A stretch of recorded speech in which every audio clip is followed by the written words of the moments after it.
So guys, how to use template in YouCut? It's really simple.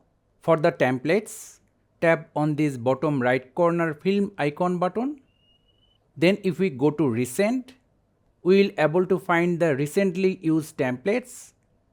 Let's go to trending and search for birthday. Before selecting the template, make sure you look at these numbers. This number suggests that how many clips or videos can be added to this template. Let's go with this one. See the preview. Select use. At the bottom, we can see how long each clip will stay on the screen.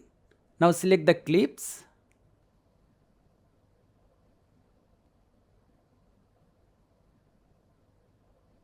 Let's see what we have.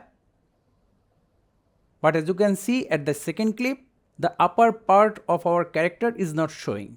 To fix it, go to crop, position the subject properly. Also move this slider to select the part you want to display. Let's play it again. See, everything is fixed. Now just export it. Also, if we go to top right corner button of the template panel, we will able to see the list of all drafted templates. And that's it. So thank you guys for watching. Have a good day.